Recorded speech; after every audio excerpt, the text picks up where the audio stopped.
ಜೈ ಭಗವಾನ್. ಎಲ್ಲರಿಗೂ ನಮಸ್ಕಾರ. ಓಂ ಮಹಾದೇವೇ ಚ ವಿಷ್ಣುಪತ್ನಿ ಚ ಮಹಿ ತನ್ನೋ ಐಶ್ವರ್ಯ ಲಕ್ಷ್ಮಿ ಪ್ರಚೋದಿತ. ಎಲ್ಲರಿಗೂ ನಮಸ್ಕಾರ. ಇವತ್ತಿನ ವಿಶೇಷ ಸಂಚಿಕೆಯಲ್ಲಿ ಅನೇಕ ವಿಚಾರಗಳನ್ನು ನಾವು ತಿಳ್ಕೊಳ್ಳೋಣ. ಮೊದಲನೇದಾಗಿ ಅದ್ಭುತವಾದಂತಹ ಸ್ವಾರಸ್ಯಕರವಾದಂತಹ ಒಂದು ಮುದ್ರೆ.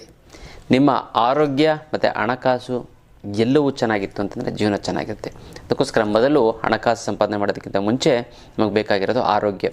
ಆ ಆರೋಗ್ಯನ ಕಾಪಾಡ್ಕೊಳ್ಳೋದಕ್ಕೆ ಮತ್ತು ಆರೋಗ್ಯದ ಸಮಸ್ಯೆಗಳನ್ನು ನಿವಾರಣೆ ಮಾಡ್ಕೊಳ್ಳೋದಕ್ಕೆ ಈ ಮುದ್ರೆ ಡ್ರಗ್ಲೆಸ್ ಥೆರಪಿ, ಮೆಡಿಸನ್ ಇಲ್ಲದೇ ಗುಣ ಮಾಡಿಬಿಡ್ಬೋದು ಅಂಥ ಒಂದು ಅದ್ಭುತವಾದ ಮುದ್ರೆಗಳನ್ನು ನಾನು ನಿಮಗೆ ತಿಳಿಸ್ಕೊಡ್ತಾ ಇರ್ತೀನಿ. ಅದನ್ನು ಯಾವ ಒಂದು ಸಮಸ್ಯೆಗೆ ಮುದ್ರೆ ಅಂತ ನೋಡೋದಾದರೆ, ಶುಗರು, ಈ ಸಕ್ಕರೆ ಕಾಯಿಲೆ, ಡಯಾಬಿಟಿಸ್ ಅಂತ ಹೇಳ್ತಾರೆ, ಆ ಒಂದು ಸಮಸ್ಯೆ ನಿವಾರಣೆ ಆಗಬೇಕು ಅಂತಂದರೆ ನಾವು ಯಾವ ಒಂದು ಮುದ್ರೆ ಮಾಡಬೇಕು? ನಾರ್ಮಲ್ ಬಂದುಬಿಡುತ್ತೆ, 120 to 130 ಅಷ್ಟರೊಳಗಡೆ ಇರುತ್ತೆ. ಈ ಒಂದು ಅದ್ಭುತವಾದ ಮುದ್ರೆಯನ್ನು ಕೇವಲ 15ರಿಂದ 20 ನಿಮಿಷಗಳ ಕಾಲ ಮಾಡಿ.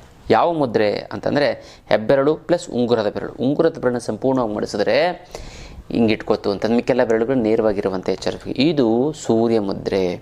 ಈ ಸೂರ್ಯ ಮುದ್ರೆಯನ್ನು ಕೇವಲ 15ರಿಂದ 20 ನಿಮಿಷ ಮಾಡ್ತು ಅಂತಂದರೆ ನಿಮಗೆ 400 ಇತ್ತು ಅಂತ ಶುಗರ್ 200 ಬಂದುಬಿಡುತ್ತೆ ಬೆಳಗ್ಗೆ ಒಂದು ಸರಿ ಮಾಡಿದ್ರೆ. ಮತ್ತು ಮಧ್ಯಾಹ್ನ ಮತ್ತೆ ಬೆಳಗ್ಗೆ ಮಾಡಿರ್ತಾರೆ, ಮತ್ತು ಸಾಯಂಕಾಲ ಮಾಡ್ತು ಅಂತಂದರೆ 200 ಇದ್ದಿದ್ದು 150 130 ಬರುತ್ತೆ. ಅದಕ್ಕೆ 2 ಟೈಮ್ ಮಾಡಿ. ಜಾಸ್ತಿ ಇರೋರು, ಕಡಿಮೆ ಇದೆ ಅಂತ 200 ಅಂತಂದರೆ 1 ಟೈಮ್ ಮಾಡಿ 15 ನಿಮಿಷಗಳ ಕಾಲಕ್ಕೆ ಆಟೋಮೆಟಿಕ್ಕಾಗಿ ಇದು ನಾರ್ಮಲ್ ಬರುತ್ತೆ. ಗೊತ್ತಲ್ಲ, ಇದು ಎನಿ ಟೈಮ್ ಯಾವಾಗ ಬೇಕಾದರೂ ಮಾಡೋದು. ಅದ್ಭುತವಾದಂಥ ಒಂದು ವಿಶೇಷವಾದಂಥ ಮುದ್ರೆಯ ವಿಚಾರ. ಜೈ ಭಗವಾನ್. ಎಲ್ಲರಿಗೂ ನಮಸ್ಕಾರ. ಓಂ ಮಹಾದೇವಿ ಚ ವಿಷ್ಣುಪತ್ನಿ ಚ ಧೀಮಹಿ ತನ್ನೋ ಐಶ್ವರ್ಯ ಲಕ್ಷ್ಮಿ ಪ್ರಚೋದಿತ. ಎಲ್ಲರಿಗೂ ನಮಸ್ಕಾರ. ಇವತ್ತಿನ ವಿಶೇಷ ಸಂಚಿಕೆಯಲ್ಲಿ ಅನೇಕ ವಿಚಾರಗಳನ್ನು ನಾವು ತಿಳ್ಕೊಳ್ಳೋಣ. ಮೊದಲನೇದಾಗಿ ಮುದ್ರೆಗಳು. ಯಾವ ಒಂದು ಮುದ್ರೆ ಮಾಡಿದ್ರೆ ಏನು ಅನುಕೂಲ ಆಗುತ್ತೆ ಅಂತ ನಾವು ನೋಡೋದಾಯಿತು ಅಂತಂದರೆ, ಹಾರ್ಟ್ ಪ್ರಾಬ್ಲಮ್ಮು, ಭಾಳಷ್ಟು ಜನಕ್ಕೆ ಹೃದಯದ ಸಮಸ್ಯೆ ಅಥವಾ ಹೃದಯದ ಹಾರ್ಟ್ ಬ್ಲ್ಯಾಕ್ ಆಗಿರುತ್ತೆ, ಮತ್ತು ಸ್ಟೆಂಟ್ ಹಾಕಿರ್ತಾರೆ, ಮತ್ತು ಆ ಒಂದು ಹೃದಯದಲ್ಲಿ ಯಾವುದೇ ರೀತಿಯ ಬ್ಲ್ಯಾಕ್ ಆಗಬಾರ್ದು ಅಂತಂದರೆ ನೀವು ಈ ಒಂದು ಮುದ್ರೆನ ಮಾಡಿ. ಭಾಳಷ್ಟು ಜನಕ್ಕೆ ಏನಂದರೆ ಒತ್ತುತ್ತೆ, ಚುಚ್ಚಿದಂಗೆ ಆಗುತ್ತೆ ಪಿನ್ ತೊಗೊಂಡು ಅಂತ ಹೇಳ್ತಾರೆ ಹಾರ್ಟ್ಗೆ, ಮತ್ತೆಲ್ಲರೂ ಹೆಬ್ಬೆಟ್ಟು ಒತ್ತದಂಗೆ ಒತ್ತುತ್ತೆ ಅಂತ. ಅದು ಕೂಡ ಅದನ್ನು ನಿವಾರಣೆ ಮಾಡೋದಕ್ಕೂ ಕೂಡ ಈ ಒಂದು ಹೃದಯ ಮುದ್ರೆಯನ್ನು ಮಾಡಿ ನೋಡಿ. ಇದು ಹಾರ್ಟ್ನ ಮೇಂಟೆನೆನ್ಸ್ ಮಾಡುತ್ತೆ ಈ ಒಂದು ಮುದ್ರೆ. ಯಾವುದು ಅಂತ ನೋಡಿ, ತೋರ್ಬೆರಳು ಮಾಡಿಸ್ಬೇಕು, ಹೆಬ್ಬೆರಳು ಪ್ಲಸ್ ಮಧ್ಯದ ಬೆರಳು, ಉಂಗುರದ ಬೆರಳನ್ನು ಹೆಬ್ಬೆರಳಿಗೆ ತಾಗಿಸ್ಬೇಕು, ಕಿರು ಬೆರಳನ್ನು ನೇರವಾಗಿರುವಂತೆ ಎಚ್ಚರ ವಹಿಸಬೇಕು. ಇದನ್ನು ಮಾಡ್ತು ಅಂತಂದರೆ ಸಾಕು, ಇದು ಹೃದಯದ ಮುದ್ರೆ ಆಗುತ್ತದೆ. ಈ ಹೃದಯ ಮುದ್ರೆ ಮಾಡ್ತು ಅಂತಂದರೆ ಹಾರ್ಟಲ್ಲಿ ಹೆಂಗಾಗುತ್ತೆ ಅಂತಂದರೆ ನೀಟಾಗಿ ರಿಫ್ರೆಶ್ ಆದಂಗೆ ಆಗುತ್ತೆ. ಎಷ್ಟು ನಿಮಿಷ ಮಾಡಬೇಕು? ಪ್ರತಿದಿನ ನಿಮ್ಮ ಹಾರ್ಟ್ ಮೇಂಟೈನ್ ಆಗಬೇಕು ಅಂದರೆ 5 ನಿಮಿಷ ಮಾಡಿ ಸಾಕು. ಲೈಫ್ ಲಾಂಗ್ ನಿಮಗೆ ಹಾರ್ಟ್ ಅಟ್ಯಾಕ್ ಆಗೋದಿಲ್ಲ. ಏಜ್ ಆದಮೇಲೆ 100-120 ವರ್ಷ ಆದಮೇಲೆ ನೀವು ಸಾಯಬೇಕೇ ಹೊರತು ಅದು ಸಹಜವಾಗಿ ಹಾಗೆ ಸಾಯೋದಕ್ಕೆ ಆಗೋದಿಲ್ಲ. ಸಡನ್ನ ಹಾರ್ಟ್ ಅಟ್ಯಾಕು, ಅಪಮೃತ್ಯು ದೋಷ ಎಲ್ಲ ನಿವಾರಣೆ ಆಗುತ್ತೆ. ಈ ಮುದ್ದೆ ಮಾಡೋದ್ರಿಂದ ಅಪಮೃತ್ಯು ದೋಷವೂ ಕೂಡ ನಿವಾರಣೆ ಆಗುತ್ತೆ. ನೋಡಿ, ತೋರ್ಬೆರಳು ಮಾಡಿಸಿ ಹೆಬ್ಬೆರಳು ಪ್ಲಸ್ ಉಂಗುರದ ಕಿರು ಬೆರಳನ್ನು ನೇರವಾಗಿರುವಂತೆ ಎಚ್ಚರ ವಹಿಸಬೇಕು. ಇದನ್ನು ಮಾಡ್ತು ಅಂತಂದರೆ ಸಾಕು, ನಿಮಗೆ ಅದ್ಭುತವಾಗಿ ನಿಮ್ಮ ಎಲ್ಲ ರೀತಿಯಂಥ ಒಂದು ಹೃದಯಕ್ಕೆ ಸಂಬಂಧಪಟ್ಟಂಥ ಹೃದಯ ಚುಚ್ಚುವಂಥದ್ದು, ಹಾರ್ಟು ಇದಾಗುವಂಥದ್ದು. ಭಾಳಷ್ಟು ಜನ ಏನು ಮಾಡ್ತಾರೆ, ಹಾರ್ಟ್ ಪ್ರಾಬ್ಲಮ್ ಇರ್ತಂದರೆ ಬ್ಲಡ್ ತಿನ್ನರು ಮಾತ್ರೆನ ಕೊಡ್ತಾರೆ. ಪ್ರತಿ ಊಟ ಆದಮೇಲೆ ತಿಂತಾ ಇರಬೇಕು. ಅದೆಲ್ಲ ತಗೊಳ್ಳೋಂಗೇ ಇಲ್ಲ ಈ ಒಂದು ಮುದ್ರೆನ ಮಾಡ್ತು ಅಂತಂದರೆ. ಅದ್ಭುತವಾದಂಥ ಒಂದು ಮುದ್ರೆ. ಇದನ್ನು ಮಾಡ್ಕೊಳ್ಳಿ, ತುಂಬ ಚೆನ್ನಾಗಿ, ತುಂಬ ಒಳ್ಳೆಯದು. ಇದು ವಿಶೇಷವಂಥ ಒಂದು ಮುದ್ರೆಯ ವಿಚಾರ.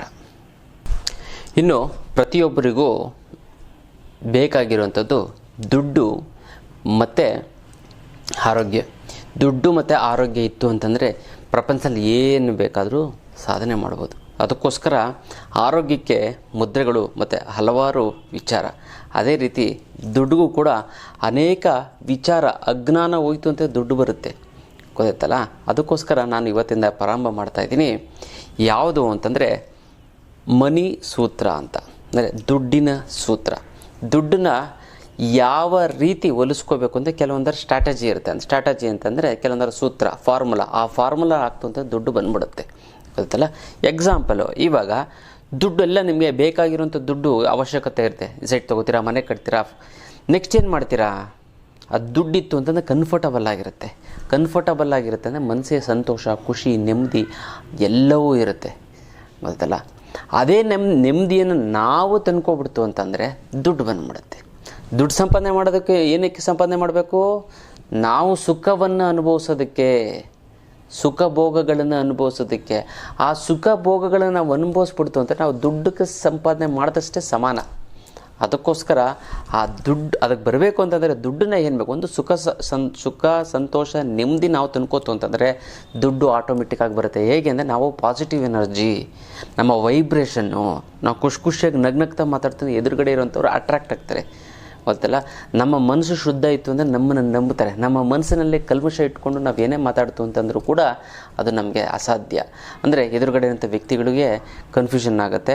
ಒಂದು ವ್ಯಾಪಾರ ಮಾಡಬೇಕಾದ್ರೂ ಅಷ್ಟೇ, ನಾವು ಮನಸ್ಸಲ್ಲಿ ಕಲ್ಮಶ ಇಟ್ಕೊಂಡು ನಾವು ಮಾತಾಡ್ತು ಅಂತ ಎದುರುಗಡೆ ಇಂಥ ಗಿರಾಕಿ ಕನ್ವಿನ್ಸ್ ಆಗಲ್ಲ. ಅದು ಶುದ್ಧವಾಗಿ ಖುಷಿಯಾಗಿ ಬೋಲ್ಡಾಗಿ ಕನ್ವಿನ್ಸ್ ಆಗಿ ಮಾತಾಡ್ತು ಅಂದರೆ ಎದುರುಗಡೆ ಅಂತ ಗಿರಾಕಿ ಅಲ್ಲಿ ನಿಮ್ಗೆ ಹೇಳಿದ್ರೆ ನೀವು ವ್ಯಾಪಾರ ಮಾಡ್ತಾರೆ ತೊಗೊಬಿಡ್ತಾನೆ. ಅದೇ ಈ ಒಂದು ವಿಚಾರ. ಅದಕ್ಕೋಸ್ಕರ ಇವತ್ತಿಂದ ನಾನು ಮನಿ ಸೂತ್ರವನ್ನು ನಾನು ಪ್ರಾರಂಭ ಮಾಡ್ತಾಯಿದ್ದೀನಿ. ವಿಶೇಷವಾದಂಥ ಒಂದು ಸೂತ್ರ. ಅದಕ್ಕೆ ಇದರಲ್ಲಿ ಏನಂತ ಬರೀ ದುಡ್ಡಿಗೆ ಸಂಬಂಧಪಟ್ಟಂಥ ವಿಚಾರಗಳೇ ಇರುತ್ತೆ. ಯಾಕಂದರೆ ಇದನ್ನು ತಿಳ್ಕೊತು ಅಂತಂದರೆ ಸಾಕು, ನೀವು ದುಡ್ಡು ಸಂಪಾದನೆ ಮಾಡಿದಷ್ಟೇ ನಿಮಗೆ ಪ್ರತಿಫಲ ಸಿಗುತ್ತೆ. ದುಡ್ಡು ಸಂಪಾದನೆ ಮಾಡಿದ್ರೆ ದುಡ್ಡು ಬಂದೇ ಬರುತ್ತೆ, ಆಟೋಮೆಟಿಕ್ ನಿಮ್ಮ ಸುಮ್ಮ ಕೂತಿದ್ರೂ ಬರುತ್ತೆ. ಈ ವಿಚಾರಗಳನ್ನು ತಿಳ್ಕೊಳ್ತು ಅಂತಂದರೆ ಏನು ಆ ವಿಚಾರ ಅಂತಂದ್ರೆ ನೋಡಿ, ಭಾಳಷ್ಟು ಜನ ನಮಗೆ ಹೇಳ್ತಾ ಇರ್ತಾರೆ, ಗುರುಗಳೇ ದುಡ್ಡು ಹಿಂಗೆ ಬರುತ್ತೆ ಹಿಂಗೆ ಹೋಗುತ್ತೆ, ಎಲ್ಲೂ ಹೋಯ್ತು ಎಲ್ಲಿ ಬಂತು ಗೊತ್ತೇ ಆಗಿಲ್ಲ ಅಂತ. ನೀವು ಖರ್ಚು ಮಾಡಿಬಿಡ್ತೀರ, ಅದು ಎಲ್ಲೂ ಹೋಗಲ್ಲ, ಅದು ಮಾಯ ಆಗಲ್ಲ, ಅದಕ್ಕೆ ಕೈ ಕಾಲುಗಳಿಲ್ಲ.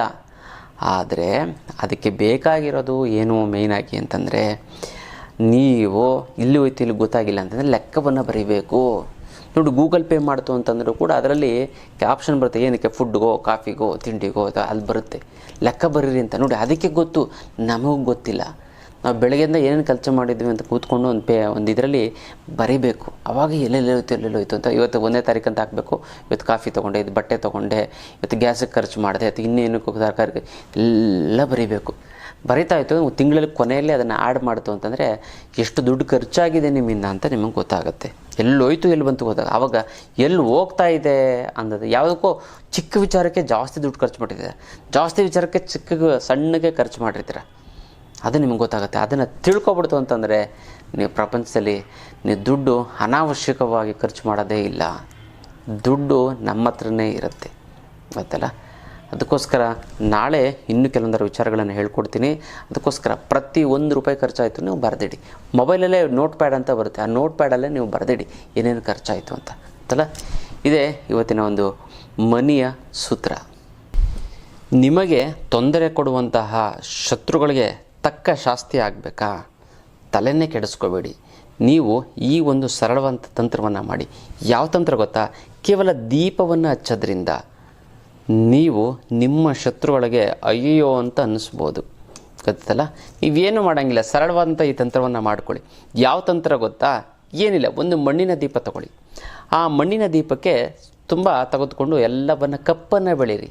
ಕಪ್ಪು ಅಂತಂದರೆ ಬೂದಿ ಅಥವಾ ಕಪ್ಪು ಬಣ್ಣ, ಅಥವಾ ಮಕ್ಕಳು ಓಡಾಡ್ತಾರೆ, ಅದೆಲ್ಲ ಚೆನ್ನಾಗಿ ಹಚ್ಚಿ, ನೀರು ಮಿಕ್ಸ್ ಮಾಡ್ಕೊಂಡು ಚೆನ್ನಾಗಿ ಹಚ್ಚಿ, ಫುಲ್ಲು ಕಪ್ಪಾಗಬೇಕು. ಅದೆಲ್ಲ ಫುಲ್ ಕಪ್ಪು, ಗೊತ್ತಲ್ಲ. ಆಮೇಲೆ ನೀವೇನು ಮಾಡಬೇಕು ಅಂತಂದರೆ, ಆ ಒಂದು ಇದನ್ನು ಅದನ್ನು ಇಟ್ಟು ಅದರ ಒಳಗಡೆ ನೀವೇನು ಮಾಡಬೇಕು ಅಂತಂದರೆ ಎಳ್ಳೆಣ್ಣೆಯನ್ನು ಹಾಕಬೇಕು. ಆಮೇಲೆ ಒಂದು ಚೀಟಿ ತೆಗೆದುಕೊಂಡು ಆ ಚೀಟಿಯಲ್ಲಿ ಕೆಂಪು ಬಣ್ಣದ ರೆಡ್ ಇಂಕಲ್ಲಿ ನಿಮ್ಮ ಶತ್ರುಗಳನ್ನು ಹೆಸರನ್ನು ಬರೆಯಿರಿ. ಶತ್ರುಗಳ ಹೆಸರನ್ನು ಬರೀ ಓಂ ಶತ್ರು ಸಂಹಾರಣಾಯ ಸ್ವಾಹ ಅಂತ ಬರೀರಿ. ಓಂ ಶತ್ರು ಸಂಹಾರಣಾಯ ಸ್ವಾಹ ಅಂತ ಬರೆದು ನೀವೇನು ಮಾಡಬೇಕು ಗೊತ್ತಾ? ನೀವು ಅದಕ್ಕೆ ಒಂದು ಗುಂಡು ಪಿನ್ ಇರುತ್ತಲ್ಲ, ಅದನ್ನು ಶತ್ರು ಸಂಹಾರಣ ಸ್ವಾಹ ಅಂತ ಬರೀ. ಎಷ್ಟು ಜನ ಶತ್ರುಗಳ ಚೀಟಿಯನ್ನು ಮಡಿಸಿ, ಚೆನ್ನಾಗಿ ಮಡಿಸಿ, ಅದಕ್ಕೆ ಪಿನ್ನನ್ನು ಚುಚ್ಚಬೇಕು. ಪಿನ್ನನ್ನು ಚುಚ್ಚಿ ಸ್ವಲ್ಪ ದೊಡ್ಡದ ದೀಪನ ತೆಗೆದುಕೊಳ್ಳಿ, ಅದರ ಒಳಗಡೆ ಮುಳುಗಿಸ್ಬೇಕು. ಆಮೇಲೆ ಎಳ್ಳೆಣ್ಣೆ, ಅದರ ಮೇಲೆ ನೀವೇನು ಮಾಡಬೇಕು ಅಂತಂದರೆ ಕಾಳುಮೆಣಸು, ಕಪ್ಪು ಕಾಳುಮೆಣಸು, ಮತ್ತು ಇದು ಬರುತ್ತಲ್ಲ ಕಾಳುಮೆಣಸು ಆದಮೇಲೆ ಈ ಒಣಮೆಣಸಿನ್ಕಾಯಿ ಎಲ್ಲ ಒಣಮೆಣಸಿನ್ಕಾಯಿ ಒಳಗಡೆ ಇರುತ್ತಲ್ಲ ಬೀಜ, ಆ ಬೀಜವನ್ನು ಮುರಿದು, ಒಣಮೆಣಸಿನ್ಕಾಯಿ ಮುರಿದು ಅದ್ರ ಒಳಗಡೆ ಹಾಕಬೇಕು. ಹಾಕಿ ಬತ್ತಿದೆಯಲ್ಲ, ಬತ್ತಿನೂ ಕೂಡ ಸ್ವಲ್ಪ ಇದ್ಲು ಅಥವಾ ಕಪ್ಪು ಬಣ್ಣ ತೊಗೊಂಡು ಸ್ವಲ್ಪ ಮಿಕ್ಸ್ ಮಾಡ್ಕೊಂಡು ಆ ಬತ್ತಿನ ಕಪ್ಪು ಬಣ್ಣದಲ್ಲೇ ಹಚ್ಚಬೇಕು. ನೀವು ಯಾವಾಗ ಹಚ್ಬೋದು? ಎನಿ ಟೈಮ್, ರಾತ್ರಿ, ಮಂಗಳವಾರ, ಶುಕ್ರವಾರ ಅಥವಾ ಅದು ಅಮಾವಾಸ್ಯೆ ಅಥವಾ ಹುಣ್ಣಿಮೆ, ವಿಶೇಷ ದಿನಗಳಲ್ಲಿ ಹಚ್ಬಿಡ್ತು ಅಂತಂದರೆ ವೆರಿ ವೆರಿ ವೆರಿ ಪವರ್ಫುಲ್. ನೀವು ಅದನ್ನು ಹಚ್ಚಿ ಸಾಕು, ಹೆಂಗೆ ನಿವಾರಣೆ ಆಗುತ್ತೆ ನೀವು ನೋಡ್ಕೊಳ್ಳೋರಂತೆ, ಗೊತ್ತಲ್ಲ.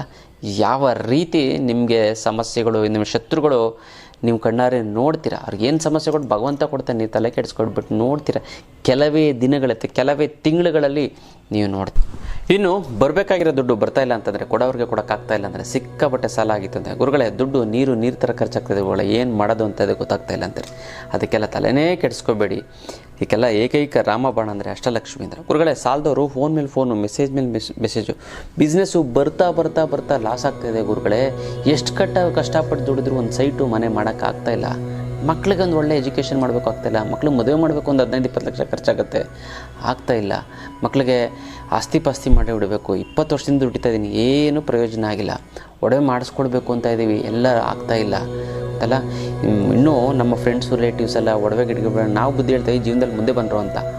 ಈಗ ಅವರೆಲ್ಲ ಮುಂದೆ ಬಂದ್ಬಿಟ್ಟು ಒಡವೆಗಳೆಲ್ಲ ಮಾಡಿಸ್ಕೊಂಡು ಕಾರು ಗೀರೆಲ್ಲ ತೆಗೆದುಕೊಂಡು ತುಂಬ ಜುಮ್ ಅಂತ ಇದೆ ಗುರುಗಳೇ. ನಾವಿನ್ನೂ ಹಂಗೆ ಇದ್ದೀವಿ ಗುರುಗಳೇ, ಏನು ಮಾಡೋದು ಅಂತ ಅದೇ ಗೊತ್ತಾಗ್ತಾಯಿಲ್ಲ. ತಲೆನೇ ಕೆಡಿಸ್ಕೊಬಿಡಿ. ಇದಕ್ಕೆಲ್ಲ ಮತ್ತೊಮ್ಮೆ ಹೇಳ್ತಾ ಇದ್ದೀನಿ, ಏಕೈಕ ರಾಮಬಾಣ ಅಂದರೆ ಅಷ್ಟಲಕ್ಷ್ಮಿ ಯಂತ್ರ, ಗೊತ್ತಲ್ಲ. ಈ ಅಷ್ಟಲಕ್ಷ್ಮಿ ಯಂತ್ರವನ್ನು ಸಂಪೂರ್ಣವಾಗಿ ನಿಮ್ಮ ಮನೇಲಿ ಪ್ರತಿಷ್ಠಾಪನೆ ಮಾಡಿದ್ದೇ ಆಯಿತು ಅಂತಂದರೆ ಎಂಥ ನಿಮ್ಮ ಹಣಕಾಸಿನ ಸಮಸ್ಯೆನ ಮರೆತುಬಿಡಿ, ಗೊತ್ತಲ್ಲ. ಇದಕ್ಕೆ ಮುಟ್ಟು ಕಟ್ಟು ಚಟ್ಟು ಮಡಿ ಮೈಲಿಗೆ ಸುತ್ತಕ ಗೀತ್ಕ ವೆಜ್ಜು ನಾನ್ ವೆಜ್ಜು ಜಾತಿ ಗೀತಿ ದಿಕ್ಕು ಗಿಕ್ಕು ಆ ಥರದ್ದೇನೂ ಇಲ್ಲ. ಇಟ್ಟರೆ ಸಾಕು ಕೆಲಸ ಆಗುತ್ತೆ. ದೇವ್ರ ಮಲ್ಲಾರು ಇಡ್ಬೋದು, ಬೀರಿನಲ್ಲಾರು ಇಡ್ಬೋದು. ಪ್ರತಿದಿನ ಪೂಜೆ ಮಾಡಲೇಬೇಕು ಅಂತ ಏನಿಲ್ಲ. ಪೂಜೆ ಮಾಡಲಿಲ್ಲ ಅಂತಂದ್ರೂ ಕೂಡ ನಡೆಯುತ್ತೆ. ಇಟ್ಟರೆ ಸಾಕು ವೈಬ್ರೇಷನ್ಸು ನಿವಾರಣೆ ಆಗುತ್ತೆ. ನಿಮ್ಮ ಸಾಲ ತೀರೋಗ್ಬಿಡುತ್ತೆ. ಬೇಡ ಅರ್ಧ ಭಾಗದ ಸಾಲ ತೀರಲಿ, ಎಷ್ಟೊಂದೊಂದು 6 ತಿಂಗಳು 3 ಅಮಾವಾಸ್ಯೆ ಕಳೆದ 6 ತಿಂಗಳೊಳಗಡೆ ನಿಮ್ಮ ಸಾಲ ಸೋಲಗಳೆಲ್ಲ ತೀರೋಗುತ್ತೆ. ಅರ್ಧ ತೀರಿದ್ರೂ ಸಾಕು, ನಿಮ್ಗೆ ಎಷ್ಟೊಂದು ನಿರಾಳ ಆಗಿಬಿಡುತ್ತೆ. 100% ರಿಸಲ್ಟ್ ಸಿಗುತ್ತೆ.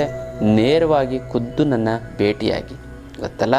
ನಿಮಗೆ ಬರಬೇಕು. ಎಷ್ಟು ಜನ ಗುರುಗಳೇ ಬರೋಕ್ಕಾಗ್ತಾಯಿಲ್ಲ, ಸಂಕಲ್ಪ ಏನು ಮಾಡಬೇಕು, ಸಂಕಲ್ಪ ಮಾಡಿ ಸಾಕು. 10 ಬಾರಿ ಸಂಕಲ್ಪ ಮಾಡಿ, 20 ಬಾರಿ ಹೇಗೋ ನಿಮ್ಮ ಮನೆ ಒಳಗಡೆ ಬಂದು ಆ ಒಂದು ಅಷ್ಟಲಕ್ಷ್ಮಿ ಅಂತ ನೆಲೆಸಿರುತ್ತೆ. ಭಕ್ತಿಯಿಂದ ಕೇಳ್ಕೊಳ್ಳಿ, ತುಂಬ ಚೆನ್ನಾಗಾಗುತ್ತೆ. ಮತ್ತು ಎಲ್ರಿಗೂ ಕೂಡ ಇದು ಸುಲಭ. ಕರ್ಮ ಕಳೆದಿದ್ರೆ ಮಾತ್ರ ಸಿಗುವಂಥದ್ದು, ಎಲ್ರಿಗೂ ಕೂಡ ಅಷ್ಟು ಸುಲಭವಾಗಿ ಸಿಗೋದಿಲ್ಲ. ಸಾಕ್ಷಾತ್ ಲಕ್ಷ್ಮೀ ದೇವಿಯನ್ನೇ ನಿಮ್ಮ ಒಳಗಡೆ ಬಂದು ನೆಲೆಸ್ತಾಳೆ ಈ ಒಂದು ಅಷ್ಟಲಕ್ಷ್ಮಿ ಅಂತದಿಂದ. ಇದಕ್ಕೆ ಗಿಡಮೂಲಿಕೆಗಳನ್ನ ಕುಟ್ಟಿ ಪುಡಿ ಮಾಡಿ ಯಾರದು ಒಣಗಿಸಿ ಭಸ್ಮ ಮಾಡಿ ವಿಶೇಷವಾಗಿ ನಾವು ತಯಾರು ಮಾಡಿರೋವಂಥದ್ದು. ನಾನೇ ಅದಕ್ಕೆ ಪ್ರತಿಷ್ಠಾಪನೆ ಮಾಡಿ ಅದೆಲ್ಲ ರೆಡಿ ಮಾಡಿರೋವಂಥದ್ದು, ಗೊತ್ತಲ್ಲ. ಹಣಕಾಸಿನ ಸಮಸ್ಯೆನ ಸಂಪೂರ್ಣವಾಗಿ ಮರೆತು ಬಿಡಿ. ಇನ್ಮೇಲೆ ತುಂಬ ಚೆನ್ನಾಗಾಗುತ್ತೆ, ತುಂಬ ಒಳ್ಳೆಯದಾಗ್ತಾ ಬರುತ್ತೆ, ಗೊತ್ತಲ್ಲ. ಇದನ್ನು ಖುದ್ದು ನೇರವಾಗಿ ಬಂದು ಭೇಟಿಯಾಗಿ ತೆಗೆದುಕೊಂಡು ಹೋಗಿ, ಅಥವಾ ನಿಮ್ಮ ಕಡೆಯವ್ರನ್ನ ಕಳಿಸಿ, ಗೊತ್ತಲ್ಲ. ಕೊರಿಯಲ್ಲಿ ಕಳಿಸೋದಕ್ಕೆ ತುಂಬ ಕಷ್ಟ ಆಗುತ್ತೆ, ಅದಾಗೋದಿಲ್ಲ. ಅದಕ್ಕೆ ಅಂತಂದರೆ ಕೈ ಬದಲಾವಣೆ ಆದರೆ ಪವರ್ ಕಡಿಮೆ ಆಗುತ್ತೆ. ಅದಕ್ಕೋಸ್ಕರ ನೀವು ಅಥವಾ ನಿಮ್ಮ ಕಡೆಯವರು ಬಂದರೆ ನೇರವಾಗಿ ನಿಮ್ಮ ಮನೆಗೆ ತಲುಪುತ್ತೆ, ಗೊತ್ತಲ್ಲ. ಅದನ್ನು ಮಾಡ್ಕೊಳ್ಳಿ, ತುಂಬ ಚೆನ್ನಾಗಾಗುತ್ತೆ, ತುಂಬ ಒಳ್ಳೆಯದಾಗ್ತಾ ಬರ್ತೀರ. ದೀಪವನ್ನು ಹಚ್ಚಿ ಅದನ್ನು ಆಮೇಲೆ ಏನು ಮಾಡಿ ಅಂತಂದರೆ, ಆ ದೀಪವನ್ನು ಒಂದ್ಸರಿ ಹಚ್ಚಿರ್ತಲ್ಲ, ಆ ದೀಪವನ್ನು ಮತ್ತೆ ಯೂಸ್ ಮಾಡಿಬಿಡಿ, ಎಸ್ಬಿಡಿ. ಫುಲ್ಲು ಉರಿಬೇಕು, ಅದು ಫುಲ್ಲು ಉರಿದು ಸುಮ್ಮನೆ ಆಗಬೇಕು. ಅದನ್ನೆಲ್ಲವೂ ಸಮೇತ ಎಲ್ಲ ತೂದು ಎಸಿರಿ, ಅಥವಾ ಮರದ ಕೆಳಗಡೆ ಹಾಕಿ ಅಥವಾ ದೀಪನ ಒಡೆದಾಕಿ. ಶತ್ರುಗಳು ನೆಕ್ನಿಗೆ ಅದೆಲ್ಲ ಹಿಂಸೆ ಕೊಡುತ್ತೆ ಅದು, ನೀವು ಅದನ್ನು ಮಾಡ್ತು ಅಂತಂದರೆ. ಒಂದು ಪೆಣ್ಣಿನ ಆ ಒಂದು ಚೀಟಿಲ ಚುಚ್ಚಿ ನೀವು ಇದು ಮಾಡಿ, ಶತ್ರುಗಳು ವಿಲ ಅಂತ ಒದ್ದಾಡ್ತಾನೆ. ಅಷ್ಟು ಪವರ್ಫುಲ್ಲಾಗಿರುವಂಥ ತಂತ್ರ. ಕೇವಲ ದೀಪವನ್ನು ಹಚ್ಚಿ ನಿಮ್ಮ ಒಂದು ಶತ್ರುಗಳನ್ನು ಸಂಪೂರ್ಣವಾಗಿ ದೂರ ಮಾಡ್ಕೊಳ್ಬೋದು, ಗೊತ್ತಲ್ಲ. ಇದು ವಿಶೇಷವಾದ ತಂತ್ರದ ವಿಚಾರ. ಇನ್ನು ಹಣಕಾಸಿನ ಸಮಸ್ಯೆಯನ್ನು ಏನಾದರೂ ನೀವು ಅಷ್ಟಲಕ್ಷ್ಮಿ ಅಂತ ತೆಗೆದುಕೊಂಡು ಬಗೆಹರಿಸ್ಕೊಳ್ತೀವಿ. ಆದರೆ ಜೀವನದ ಸಮಸ್ಯೆಯನ್ನು ಬಗೆಹರಿಸ್ಕೊಳ್ಳೋಕ್ಕೆ ತಲೆನೇ ಕೆಡಿಸ್ಕೋಬೇಡಿ. ಇವತ್ತಿಂದ ನಾನು ಪ್ರಾರಂಭ ಮಾಡ್ತಾಯಿದ್ದೀನಿ ಅನವಶೀಕರಣ ತಂತ್ರಗಳು ಅಂತ. ಈ ಅನವಶೀಕರಣ ಕ್ಲಾಸಸ್ಸನ್ನು ಮಾಡಿ, ಯಾವ ರೀತಿ ಹಣ ವಶೀಕರಣ ಮಾಡಬೇಕು, ಯಾವ ರೀತಿ ಜನವಶೀಕರಣವನ್ನು ಮಾಡಬೇಕು ಅದನ್ನು ಕೂಡ ಹೇಳ್ಕೊಡ್ತೀನಿ. ಇದು ಆನ್ಲೈನ್ ಕ್ಲಾಸ್ ಇರುತ್ತೆ. ಯಾರು ಬೇಕು ಅಂತಂದರೆ ನೀವು ಆನ್ಲೈನಲ್ಲೂ ಕೂಡ ನೀವು ರಿಜಿಸ್ಟರ್ ಮಾಡ್ಕೋಬೋದು. ತುಂಬ ನಾಮಿನಲ್ ಅಮೌಂಟ್, ಕಡಿಮೆ ಅಮೌಂಟ್ ಇರುತ್ತೆ, ಅದೆಲ್ಲ ನೀವು ಮನೇಲೇ ಕೂಡ ನೀವು ಅದನ್ನು ಮಾಡ್ಕೋಬೋದು. ಏನಿಲ್ಲ, ಒಂದು ಪ್ರತಿದಿನ ಕ್ಲಾಸಸ್ ಇರುತ್ತೆ, ಒಂದು ವಾರಗಳ ಕ್ಲಾಸ್ ಇರುತ್ತೆ, ಒಂದು 7 ದಿನ 8 ದಿನ ಡೈಲಿ 1 ಅವರ್ ಕ್ಲಾಸ್ ಇರುತ್ತೆ. ನೀವು ಆನ್ಲೈನಲ್ಲೇ ನೀವು ಎಲ್ಲವನ್ನು ತಿಳ್ಕೊಬೋದು, ಮನೇಲೇ ಕೂತ್ಕೊಂಡು ನೀವು ತಿಳ್ಕೊಬೋದು. ಆ ಆನ್ಲೈನ್ ಕ್ಲಾಸನ್ನು ಪ್ರಾರಂಭ ಮಾಡ್ತಾಯಿದ್ದೀನಿ. ಖಂಡಿತವಾಗ್ಲೂ ಕೂಡ ಬೇಗ ರಿಜಿಸ್ಟರ್ ಮಾಡಿ. ಒಂದಷ್ಟು ಜನ ಆಗ್ತಿದ್ದಂಗೆ ಇಮಿಡಿಯೇಟಾಗಿ ನಾನು ಸ್ಟಾರ್ಟ್ ಮಾಡ್ತೀನಿ. ಯಾವ ರೀತಿ ನೀವು ದುಡ್ಡಿಲ್ಲ ಅಂತಂದ್ರೆ ನೀವು ಶ್ರೀಮಂತರಾಗ್ಬೋದು. ಅಂಥ ಒಂದು ಅದ್ಭುತವಾದಂಥ ಒಂದು ತಂತ್ರವನ್ನು ನಾನು ನಿಮಗೆ ವಿಶೇಷವಾಗಿ ಇಂಡಿವಿಜುವಲ್ ಆಗಿ ಆನ್ಲೈನಲ್ಲಿ ನೀವೆಲ್ಲ ನೇರವಾಗಿ ನನ್ನ ಮಾತುಕತೆ ಮಾತಾಡ್ಬೋದು ಮತ್ತು ವಿಚಾರಗಳನ್ನು ತಿಳ್ಕೊಬೋದು. ನಿಮ್ಮ ಸಮಸ್ಯೆ ಬೇರೆಯವ್ರಿಗೆ ಒಂದು ಪರಿಹಾರ ಆಗಿರ್ಬೋದು, ಅದೆಲ್ಲವೂ ಕೂಡ ನಿಮ್ಗೆ ಸಿಗ್ತಾ ಹೋಗುತ್ತೆ. ಆನ್ಲೈನ್ ಕ್ಲಾಸಸ್ಸು ಇರುತ್ತೆ, ಆಫ್ಲೈನ್ ಕ್ಲಾಸಸ್ಸು ಕೂಡ ಇರುತ್ತೆ. ಅದು ತಿಂಗಳ ಕೊನೆಯ 4ನೇ ಭಾನುವಾರ ಇರುತ್ತೆ ಆ ಒಂದು ಆಫ್ಲೈನ್ ಕ್ಲಾಸು. ಅಂದರೆ ನೇರವಾಗಿ ಬಂದು ಭೇಟಿಯಾಗುವಂಥದ್ದು. ಇದು ಆನ್ಲೈನ್ ಕ್ಲಾಸ್.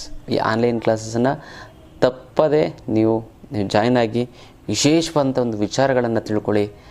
ತುಂಬ ಚೆನ್ನಾಗುತ್ತೆ, ಒಳ್ಳೆಯದಾಗ್ತಾ ಬರುತ್ತೆ, ಗೊತ್ತಲ್ಲ. ಇದು ವಿಶೇಷವಾದಂಥ ಒಂದು ವಿಚಾರಗಳು ತಿಳ್ಕೊಂಡೋಗಿ ನಮ್ಮ ಯೂಟ್ಯೂಬು ಮತ್ತು ಫೇಸ್ಬುಕ್ಕಲ್ಲಿ ಕೂಡ ಸಬ್ಸ್ಕ್ರೈಬ್ ಆಗಿ ಬೆಲ್ ಬಟನನ್ನು ಒತ್ತಿ, ಮತ್ತು ಫೇಸ್ಬುಕ್ಕು ಮತ್ತು ಇನ್ಸ್ಟಾಗ್ರಾಮಲ್ಲೂ ಕೂಡ ನೀವು ನನ್ನ ಫಾಲೋ ಮಾಡಿ, ಶೇರ್ ಮಾಡಿ, ಬೇರೆಯವ್ರಿಗೆ ಆಧ್ಯಾತ್ಮವನ್ನು ತಲುಪಿಸಿ, ಗೊತ್ತಲ್ಲ. ಇದು ವಿಶೇಷವಾದಂಥ ಒಂದು ವಿಚಾರ. ಇನ್ನಷ್ಟು ವಿಚಾರಗಳನ್ನ ತಿಳ್ಕೊಳ್ಳೋಣ ಮುಂದಿನ ಸಂಚಿಕೆಯಲ್ಲಿ. ಅಲ್ಲಿವರೆಗೂ